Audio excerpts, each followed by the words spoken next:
I'm in Salad and I saw the Twilight Zone Season 4, Episode 7, Jess-Belle. It is directed by Buzz Kolick, written by Earl Hamner Jr. If you haven't seen this episode, I will spoil it for you. Time and temperature check, it is 3:45 p.m. 81 degrees, 53% humidity. On with the review. This episode follows Jess-Belle, and she's upset that her ex, Billy Ben, is dating this chick. She's very nice, she's very sweet, she has blonde hair, and this Jess-Belle chick, she has very dark hair. Great visual distinction of the characters. Of course, Jess-Belle, she's like, I'm upset. I wish that I was dating him. I want him to love me. And so she goes to this witch. She doesn't present herself as a witch, but I'm like, she's doing witchcraft. She's like doing a brewing. And I'm like, man, that's sus. That's so sus. But of course, this chick, this Jess-Belle chick, she's like, I want him to love me.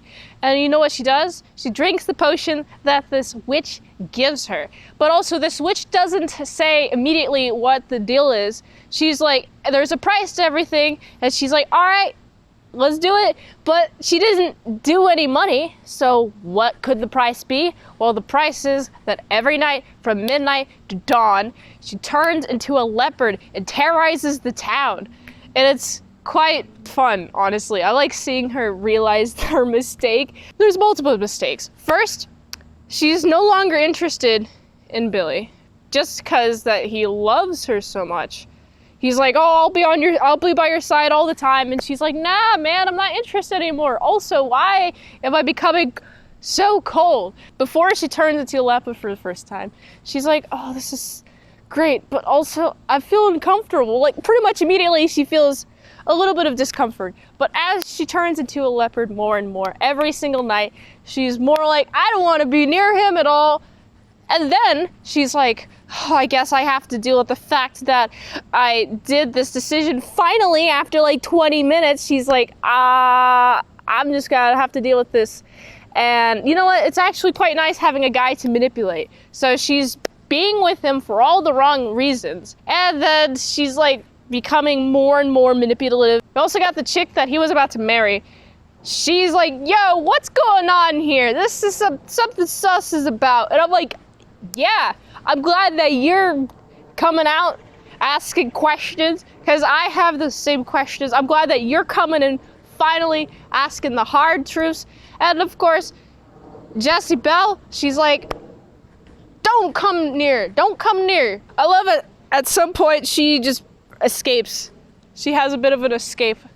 And then when she comes back, it's like a year later, and we got the Billy guy. He's having a bit of a love with the chick, and they have a genuine bond. They have a genuine connection, which is so nice. But then the leopard comes back and starts terrorizing the town. And he's like, oh no, she's back. How do I kill a witch? And he goes to the witch that she went to, that Jess-Belle went to, and she's like, hey, this is how you do it. You gotta do a bit of a stabberoonie. And he pays with actual money this time. So I'm like, okay, so that's the currency, that's the exchange, a lot of money, dollarinos, not paying with her soul. Here's how you kill a witch. You gotta stab her with silver,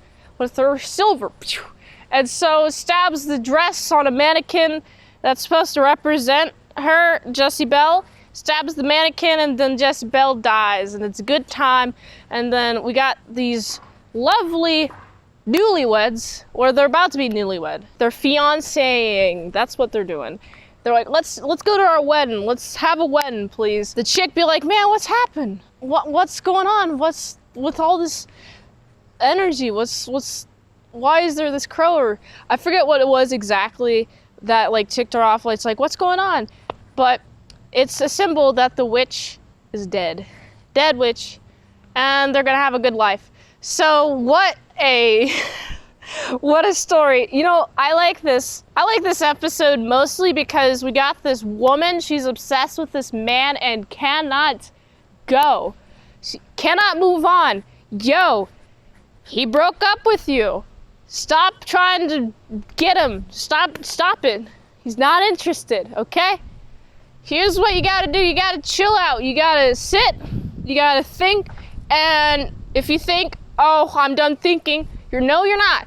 Continue to think. Think until you're done with thinking, and then think some more. This is how you deal with an ex. You gotta think, what's my dad like? What's my mom like? How did their interactions with me as a child shape how I interact with other people? How did I learn to socialize? What are my past hurts? What am I trying to get into that's comfortable? You gotta find all those comfortablenesses with you. You gotta find all the little things about you.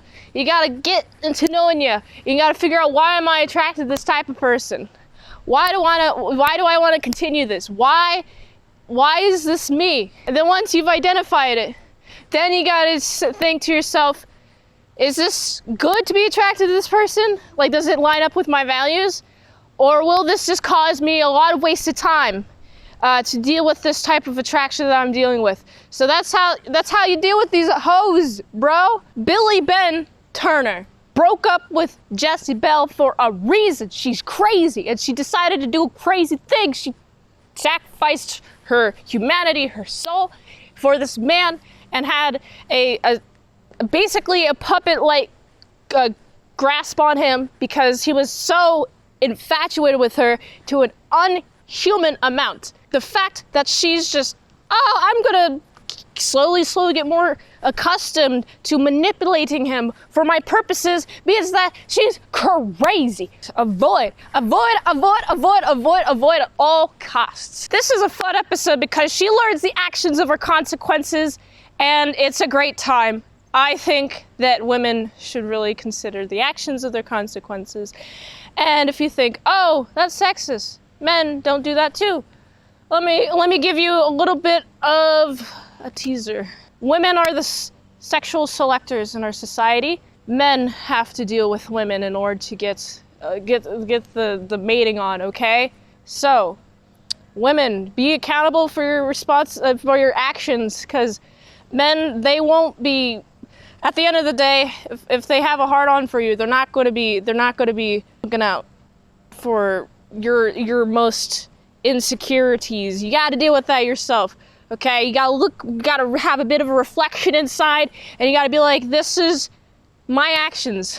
I'm in control. And then once you do that, then you'll actually be in control. You'll start figuring out yourself. But here's advice I have: do nothing. If you feel like you have an emotional freak out, don't. Just do nothing. Sit with yourself. Anyway, those are just some of my wisdom, some reflections over the past years, and some insights that I have that come out because of the context of this episode.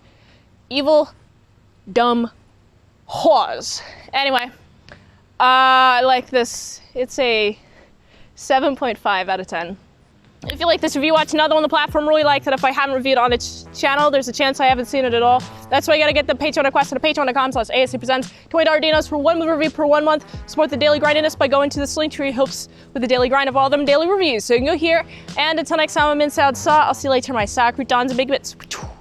Off I go.